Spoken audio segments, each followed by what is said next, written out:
ਸ਼੍ਰੋਮਣੀ ਗੁਰਦੁਆਰਾ ਪ੍ਰਬੰਧਕ committee ਦੇ ਦਫ਼ਤਰ ਦੇ ਬਾਹਰ ਸਿੱਖ ਜਥੇਬੰਦੀਆਂ ਵੱਲੋਂ ਸ੍ਰੀ ਗੁਰੂ ਗ੍ਰੰਥ ਸਾਹਿਬ ਜੀ ਦੇ 328 ਪਾਵਨ ਸਰੂਪਾਂ ਨੂੰ ਲੈ ਕੇ ਪ੍ਰਦਰਸ਼ਨ ਕੀਤਾ ਜਾ ਰਿਹਾ ਹੈ ਅਤੇ ਸ਼੍ਰੋਮਣੀ ਕਮੇਟੀ ਦੇ ਪ੍ਰਧਾਨ ਤੋਂ ਇਸ ਦਾ ਹਿਸਾਬ ਵੀ ਮੰਗਿਆ ਜਾ ਰਿਹਾ ਹੈ। ਪਰ ਬੀਤੇ ਦਿਨੀ ਸ਼੍ਰੋਮਣੀ ਕਮੇਟੀ ਦੀ ਟਾਸਕ ਫੋਰਸ ਅਤੇ ਸਿੱਖ ਜਥੇਬੰਦੀਆਂ ਦੇ ਵਿੱਚ ਹੋਈ ਝੜਪ ਤੋਂ ਬਾਅਦ ਅੱਜ ਸਿੱਖ ਜਥੇਬੰਦੀਆਂ ਵੱਲੋਂ ਸ੍ਰੀ ਅਕਾਲ ਤਖ਼ਤ ਸਾਹਿਬ ਦੇ ਵਿੱਚ ਇੱਕ ਮੀਟਿੰਗ ਕੀਤੀ ਗਈ ਹੈ, ਜਿਸ ਵਿੱਚ ਸ੍ਰੀ ਗੁਰੂ ਗ੍ਰੰਥ ਸਾਹਿਬ ਜੀ ਦੇ 328 ਪਾਵਨ ਸਰੂਪਾਂ ਦੇ ਲਾਪਤਾ ਹੋਣ ਦੀ ਡਿਟੇਲ ਮੰਗਣ ਲਈ ਐਸਜੀਪੀਸੀ ਪ੍ਰਧਾਨ ਗੋਬਿੰਦ ਸਿੰਘ ਲੌਂਗੋਵਾਲ ਦੇ ਘਰ ਦਾ ਘਿਰਾਓ ਕਰਨ ਦੀ ਗੱਲ ਕਹੀ ਗਈ ਹੈ।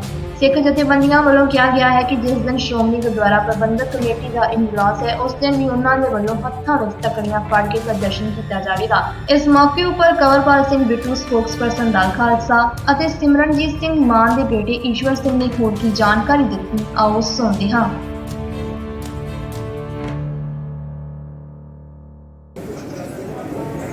ਉਹਦੀ ਜਿਹੜੀ ਕਾਰਜਕਾਰੀ ਹੈ ਉਹ ਖੁੱਲੀ ਤੇ ਸੰਗਤ ਦੇ ਸਾਹਮਣੇ ਆਉਣੀ ਚਾਹੀਦੀ ਹੈ। ਗਿਣਤੀਆਂ ਘੱਟ ਕਿਉਂ ਹਨ, ਉਹਦੇ ਰਿਕਾਰਡ ਕਿੱਥੇ ਹਨ, ਉਹ ਰਿਕਾਰਡ ਸੰਗਤ ਤੋਂ ਵਾਂਝੇ ਕਿਉਂ ਰੱਖੇ ਜਾ ਰਹੇ ਹਨ। ਜੇ ਇੰਨੇ ਲੰਮੇ ਸਮੇਂ ਤੋਂ ਗੁਰੂ ਸਾਹਿਬ ਕਿਤੇ ਹਿਸਾਬ ਤੋਂ ਬਾਅਦ ਸੀਗੇ ਇਸ ਕਮੇਟੀ ਦੇ, ਤਾਂ ਜਿਹੜੇ ਆਡਿਟ ਕਰ ਰਹੇ ਸੀਗੇ ਉਹਨਾਂ ਨੇ ਉਹਦਾ ਨਿਚੋੜ ਕਿਉਂ ਨਹੀਂ ਕੱਢਿਆ। ਸਿੰਘ ਸਭਾ ਲਹਿਰ ਨੇ 1920 ਦੇ ਵਿੱਚ ਇੱਕ ਨਵਾਂ ਰੂਪ ਗੁਰਦੁਆਰਿਆਂ ਦੇ ਪ੍ਰਬੰਧ ਨੂੰ ਦਿੱਤਾ। ਜੋ ਮਹੰਤ ਸੀਗੇ, ਚਾਹੇ ਨੌਵੇਂ ਪਾਤਸ਼ਾਹ ਦੇ ਸਮੇਂ ਜਿਨ੍ਹਾਂ ਨੇ ਹਰਿਮੰਦਰ ਸਾਹਿਬ 'ਚ ਵੜਨ ਹੀ ਨਹੀਂ ਦਿੱਤਾ, ਦਸੋਂ ਪਿਤਾ ਨਿਬੇੜੇ ਸੀਗੇ, ਪਰ ਸਾਡੇ ਪਿਛੋਕੜ ਸਿੰਘ ਸਭਾ ਦੇ ਵਿੱਚ ਹੋਣ ਕਰਕੇ ਉਹਨਾਂ ਨੇ ਉਸ ਸਮੇਂ ਦੇ ਸਭ ਤੋਂ ਵਧੀਆ ਤੌਰ ਤਰੀਕੇ ਇਸ ਗੁਰੂ ਘਰ ਦੇ ਪ੍ਰਬੰਧ ਵਾਸਤੇ ਦਿੱਤੇ ਸੀਗੇ, ਜਿਹਦੇ ਵਿੱਚ ਏਸ਼ੀਆ ਦੀ ਸਭ ਤੋਂ ਪਹਿਲਾਂ ਡੈਮੋਕ੍ਰੈਟਿਕ ਬੋਡੀ ਇਹ ਸੰਸਥਾ ਬਣਾਈ ਸੀਗੀ। ਚੋਣ ਕਰਕੇ ਨਿਯਮ ਅਧੀਨ, ਕਾਨੂੰਨ ਅਧੀਨ ਉਹਨਾਂ ਨੇ ਸਾਨੂੰ ਸੰਸਥਾ ਖੜੀ ਕਰਕੇ ਦਿੱਤੀ। ਅਫਸੋਸ ਹੈ ਕਿ ਜਿੱਥੇ ਭਾਰਤ ਦਾ ਪਾਰਲੀਮੈਂਟ ਇਸ ਤੋਂ ਬਾਅਦ ਬਣਿਆ, ਉੱਥੇ ਲੋਕ ਸਭਾ ਦੇ 19 ਤੋਂ ਵੱਧ ਇਲੈਕਸ਼ਨ ਹੋ ਚੁੱਕੇ ਹੈ ਤੇ ਸਿਰਫ ਸਾਡੇ ਬੋਡੀ ਦੇ 7। ਫਿਰ ਸੰਗਤ ਗੁਰੂ ਨਾਲ ਕਿਵੇਂ ਜੁੜੂਗੀ ਜੇ ਉਹਦੀ ਵੋਟ ਹੀ ਨਹੀਂ ਪੈਣ ਦੇਣੀ। ਤੇ ਜੇ ਅਸੀਂ ਵੋਟ ਨਹੀਂ ਪਾ ਸਕਦੇ ਤਾਂ ਉਰੇ ਜਿਹੜਾ ਗੰਦ ਇਕੱਠਾ ਕੀਤਾ ਹੋਇਆ ਉਹ ਕਿਵੇਂ ਧੋਤਾ ਜਾਊਗਾ। ਜਿਵੇਂ ਹੁਣ ਸਾਡੇ ਵੀਰ ਜਿਹੜੇ ਹਮਲੇ ਕੀਤੇ ਆ, ਇਹ ਕੋਈ ਨਿਯਮ ਦੇ ਵਿੱਚ ਹੈ? ਕੋਈ ਸਿੱਖ ਕੌਮ ਨੇ ਇਹ ਕਮੇਟੀ ਨੂੰ ਫਤਵਾ ਦਿੱਤਾ ਇਹਨਾਂ ਨੂੰ ਕੁੱਟਣ ਦਾ? ਬਿਲਕੁਲ ਭੈੜੀ ਨੀਅਤ ਹੈ।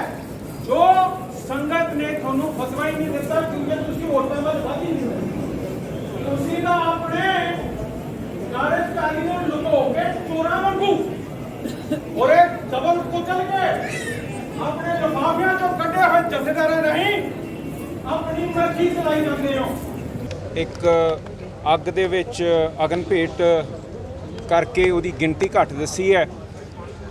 ਉਹਨਾਂ ਨੂੰ ਮੁੱਖ ਰੱਖਦਿਆਂ ਕਿ ਗੁਰੂ ਘਰ ਗੁਰੂ ਦੇ ਬਿਨਾਂ ਕੁਝ ਵੀ ਨਹੀਂ ਹੈ, ਔਰ ਜਿਹੜੀ ਸਾਡੀ ਮੁੱਖ ਉਰੇ ਪ੍ਰਬੰਧ ਦਾ ਮਤਲਬ ਹੈ ਉਹ ਗੁਰੂ ਗ੍ਰੰਥ ਸਾਹਿਬ ਹਨ। ਉਹਦੀ ਜਿਹੜੀ ਇਹਨਾਂ ਨੇ ਨਲਾਇਕੀ ਦਿਖਾਈ ਹੈ, ਉਹਦੇ ਬਾਰੇ ਸਹੀ ਜਾਂਚ ਦੀ ਅਸੀਂ ਮੰਗ ਕੀਤੀ ਹੈ। ਔਰ ਸਾਨੂੰ ਐਂ ਦਿਖਦਾ ਹੈ ਕਿ ਜਿਨ੍ਹਾਂ ਨੇ ਰਖਵਾਲੀ ਕਰਨੀ ਸੀ ਉਹਨਾਂ ਨੇ ਰਖਵਾਲੀ ਕਰਨ ਦੀ ਥਾਂ ਇਸ ਮਸਲੇ ਨੂੰ ਲੁਕਾਉਣ ਦੀ ਕੋਸ਼ਿਸ਼ ਕੀਤੀ ਹੈ, ਸੰਗਤ ਨੂੰ ਗੁੰਮਰਾਹ ਕਰਨ ਦਾ ਯਤਨ ਕੀਤਾ ਹੈ, ਔਰ ਆਪ ਹੀ ਜਥੇਦਾਰ ਬਣਾ ਕੇ ਉਹਦੇ ਸਾਹਮਣੇ ਪੇਸ਼ ਹੋ ਕੇ ਇਹ ਸਾਰੇ ਮੁੱਦੇ ਨੂੰ ਇਹ ਰਫਾ ਦਫਾ ਕਰਨ ਦੀ ਤਿਆਰੀ ਦੇ ਵਿੱਚ ਕੱਲ੍ਹ ਹੈਗੇ। ਇਸ ਨੂੰ ਮੁੱਖ ਰੱਖਦਿਆਂ ਅੱਜ ਦੇ ਇਕੱਠ ਨੇ ਕੋਈ ਫੈਸਲੇ ਲਿੱਤੇ ਹੈ, ਜਿਨ੍ਹਾਂ ਵਿੱਚੋਂ 22 ਤਰੀਕ ਨੂੰ ਜੇ ਲੌਂਗੋਵਾਲ ਸਾਹਿਬ ਇਸ ਦੀ ਜ਼ਿੰਮੇਵਾਰੀ ਨਾ ਲੈਣ, ਕਵਰ ਅਪ ਦੀ ਜ਼ਿੰਮੇਵਾਰੀ ਨਾ ਲੈਣ, ਰਿਪੋਰਟਾਂ ਨੂੰ ਪਬਲਿਕ ਨਾ ਕਰਨ ਅਤੇ ਏਸੀ ਜਥੇਦਾਰ ਦੇ ਹੱਥੋਂ ਹਲਕੀ ਗੱਲ ਦੇ ਉੱਤੇ ਮਾਫੀ ਲੈ ਕੇ ਆਪਣੇ ਆਪ ਨੂੰ ਬਹਾਲ ਕਰ ਲੈਣ ਤਾਂ ਅਸੀਂ ਉਹਨਾਂ ਦੇ ਘਰ ਦੇ ਸਾਹਮਣੇ 22 ਤਰੀਕ ਤੋਂ ਉੱਥੇ ਇੱਕ ਧਰਨਾ ਰੱਖਾਂਗੇ ਔਰ ਉਸ ਨੂੰ ਉਦੋਂ ਤੱਕ ਚਲਾਵਾਂਗੇ ਜਦ ਤੱਕ ਕਿ ਸਾਨੂੰ ਨਤੀਜੇ ਦਿਖਦੇ ਨਹੀਂ ਹੈਗੇ।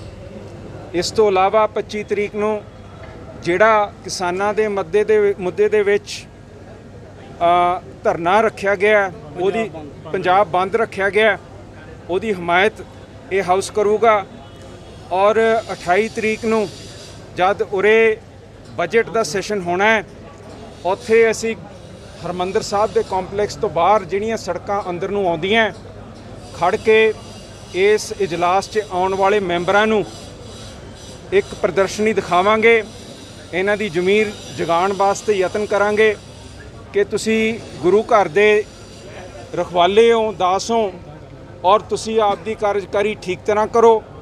ਜਿਹੜੇ ਕੋਹਲੀ ਵਰਗਿਆਂ ਨੇ ਜਿਨ੍ਹਾਂ ਨੂੰ ਤੁਸੀਂ ਅਰਬਾਂ ਕਰੋੜਾਂ 10 ਕਰੋੜ ਰੁਪਏ ਦੇ ਕੇ ਉਹਦੇ ਵਿੱਚੋਂ 7.5 ਵਾਪਸ ਵੀ ਮੰਗੇ ਹੈ, ਉਹਨਾਂ ਦੀ ਜ਼ਿੰਮੇਵਾਰੀ ਕੱਢੋ ਕਿ ਕਿਵੇਂ ਇਹ ਗੁਰੂ ਗ੍ਰੰਥ ਸਾਹਿਬ ਦੀ ਟਰੈਕਿੰਗ ਨਹੀਂ ਹੋਈ, ਉਹਨਾਂ ਦੀਆਂ ਪਰਚੀਆਂ ਨਹੀਂ ਸੰਭਾਲੀਆਂ ਔਰ ਇਸਨੇ ਸਫਾਈ ਕਿਵੇਂ ਦਿਖਾਤੀ ਜਦ ਘਪਲੇ ਹੋਏ ਸੀਗੇ।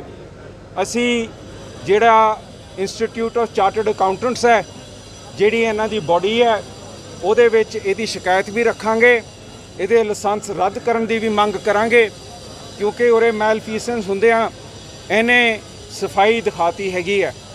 ਸੋ ਇਹ ਸਾਰੇ ਮਤੇ ਅੱਜ ਪਾਸ ਹੋਏ ਸੀਗੇ ਜੋ ਸੁਮੇਧ ਸਿੰਘ ਸੈਣੀ ਨੂੰ ਸੁਪਰੀਮ ਕੋਰਟ ਨੇ ਅੱਜ ਰਿਲੀਫ ਦਿੱਤੀ ਹੈ, ਉਹਦੀ ਗ੍ਰਿਫਤਾਰੀ ਤੋਂ ਰੋਕਿਆ, ਸਸਪੈਂਡ ਕੀਤਾ ਹੈ, ਅੱਗੇ ਡੇਟ ਪਾਤੀ ਹੈਗੀ ਹੈ। ਅਸੀਂ ਦੱਸਣਾ ਚਾਹੁੰਦੇ ਹਾਂ ਕਿ ਇਸ ਬੰਦੇ ਨੇ ਸਿੱਖਾਂ ਦਾ ਗੈਰ ਕਾਨੂੰਨ ਸ਼ਿਕਾਰ ਕੀਤਾ ਹੈ ਔਰ ਇਹਦੀਆਂ ਦਿਨ ਪਰ ਦਿਨ ਕਰਤੂਤਾਂ ਸਾਹਮਣੇ ਆ ਰਹੀਆਂ ਕਿਵੇਂ ਇਹਨੇ ਕਾਨੂੰਨ ਤੋਂ ਬਾਹਰ ਜਾ ਕੇ ਆਪਣੇ ਮਰਡਰ ਕੀਤੇ ਹੈ ਔਰ ਜਿਸ ਨੂੰ ਸੁਪਰੀਮ ਕੋਰਟ ਨੇ ਇਹਨੇ ਲਾਈਟਲੀ ਲੈ ਕੇ ਕਿਹਾ ਕਿ ਇੰਨੀ ਕਾਹਲੀ ਕੀ ਹੈ।